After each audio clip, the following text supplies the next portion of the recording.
ثم تولیتم، پھر تم پھر گئے، من بعد ذالک، اس کے بعد، پھر تم نے توریت کے احکام کو پیٹھ کے پیچھے ڈال دیا، پھر تم توریت کے احکام کو ماننے سے منکر ہو گئے۔ فلولا فضل اللہ علیکم ورحمتہ، تو اگر اللہ کا فضل اور اس کی رحمت تم پر نہ ہوتی، لکنتم من الخاسرین، ضرور تم نقصان اٹھانے والوں میں سے ہو جاتے۔ یہاں فضل و رحمت سے توبہ کی توفیق مراد ہے، اور ایک قول یہ ہے کہ یہاں فضل و رحمت سے مراد عذاب میں تاخیر ہے، اور ایک قول یہ ہے کہ فضل الہی اور رحمت حق سے مراد سرکار دو عالم صلی اللہ علیہ وآلہ وسلم کی ذات پاک مبارک ہے۔ یعنی اے بنی اسرائیل، تم نے عہد کیا، پھر جب توریت آئی تو تم نے اس عہد کو فراموش کر دیا، اس کا انکار کر دیا، پھر کوہ طور تمہارے اوپر بلند ہوا تو تم ایمان لائے، پھر تم نے توریت کے احکامات کا انکار کیا، لیکن اللہ تبارک و تعالی نے تم پر فضل و رحمت کو نازل فرمایا، تمہیں مہلت دی، یہاں تک کہ سرکار دو عالم صلی اللہ علیہ وسلم کی ذات مبارک تشریف لے آئی۔ اب تمہارے لیے سرکار دو عالم صلی اللہ علیہ وآلہ وسلم کی ذات یہ ہدایت کا نور ہے۔ تم میں سے جن لوگوں نے سرکار دو عالم صلی اللہ علیہ وآلہ وسلم کی تعلیمات کو اپنا لیا، وہ ایمان لے آئے، جیسے عبداللہ بن سلام اور ان کے اصحاب، حضرت سلمان فارسی، ان کے اصحاب، کئی یہودی اور کئی عیسائی، تو اللہ تبارک و تعالی نے انہیں خسران سے اور ہلاکت سے بچا لیا۔ اگر اللہ کا فضل اور اس کی رحمت نہ ہوتی تو تمہیں یہ مہلت نہ ملتی اور تم ہلاک ہو جاتے۔ وَلَقَدْ عَلِمْتُمُ الَّذِينَ اعْتَدَوْا مِنْكُمْ فِي السَّبْتِ، وَلَقَدْ، اور ضرور بے شک، علمتم، تمہیں معلوم ہے، الذین، وہ لوگ تمہیں معلوم ہیں، اعتدوا منکم، جنہوں نے سرکشی کی تم میں سے، فی السبت، ہفتے کے دن کے بارے میں، فقلنا، تو ہم نے فرمایا، لہم، ان سے، کونو، ہو جاؤ، قردۃً، خاسئین، دھتکارے ہوئے بندر۔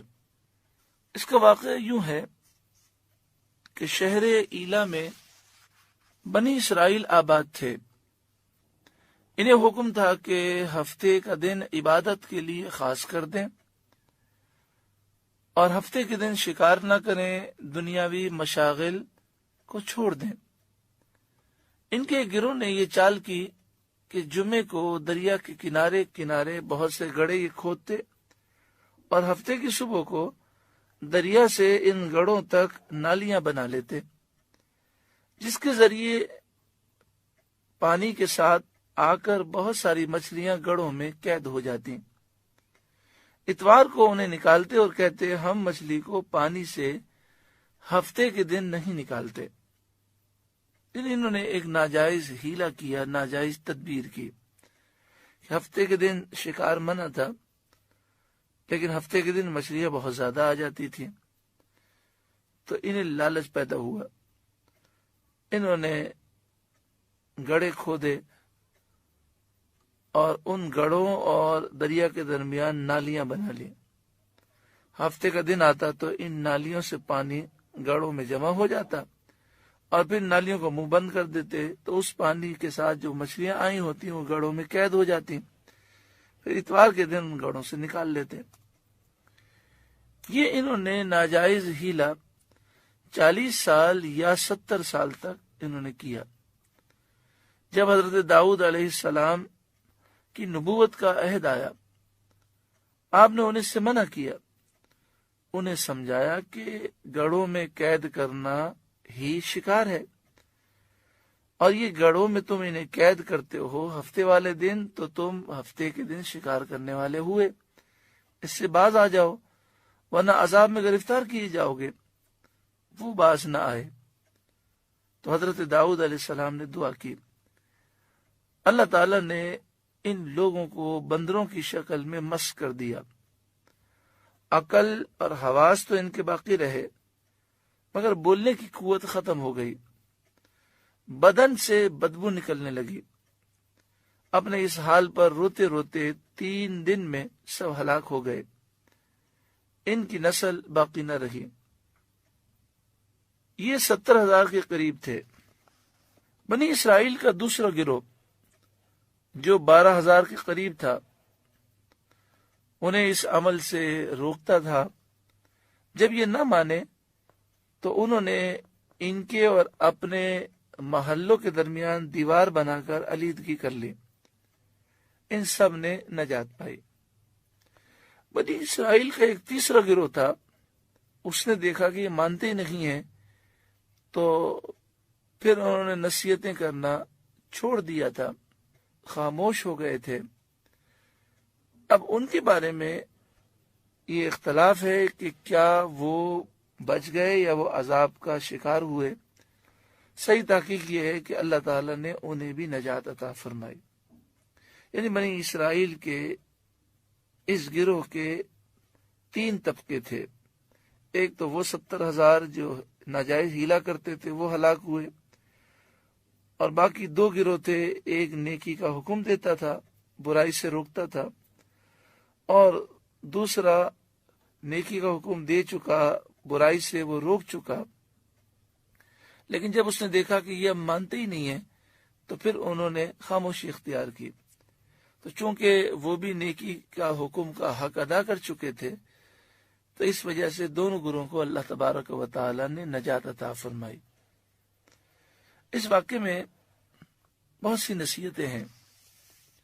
پہلی نصیحت تو یہ ہے کہ یہ بنی اسرائیل کے جو لوگ تھے یہ مسلمان تھے، اور انہوں نے اللہ کے ایک حکم کی نافرمانی کی، اللہ کا عذاب آیا۔